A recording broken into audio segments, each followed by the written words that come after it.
more answers that the minister has been giving on two key sectors, Ghana's security, and in which he speaks about a security fund that has been put together, and then a question also about LGBTQI and the fact that conversations over that matter has come up in Ghana since Ghana criminalizes LGBTQI activities. But he said the question was whether or not Ghana will be bound to any conditionalities coming from countries who support our budget, who also believe in LGBTQI. So let's listen to the minister on the country's security and funding for it and LGBTQI conditionalities for loans. Ministry of Finance is required to establish a peace and security fund to help equip our security agencies so that they can position themselves in a manner that would make it possible for them to protect us. I omitted to add that the Gulf of Guinea has been adjudged as the most dangerous sea in the world. And yet, that is where our oil resources are located. Honorable Minister, if you're given the nomination, what strategies do you have to raise funding to equip our country's security agencies in the face of the threats that we are currently faced with? Thank you. Thank you very much, and that's truly an excellent question. Thank you.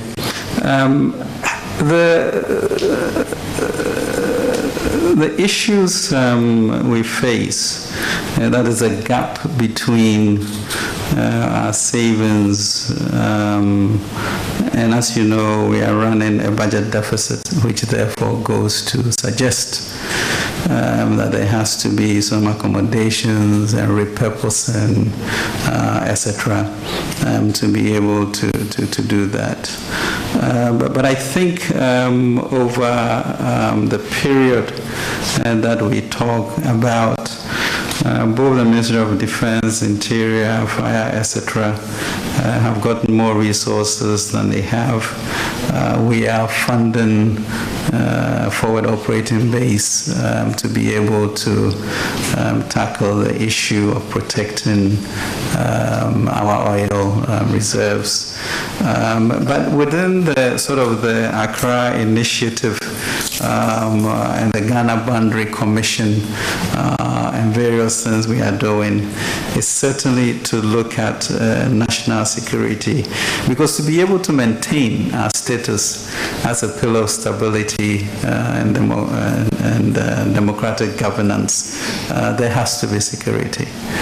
We also are at a point where I think the ECOWAS protocols enables our neighbors to literally stay here ad nauseum, without the 90 days. And given our attractiveness, I think we're going to have more of an influence.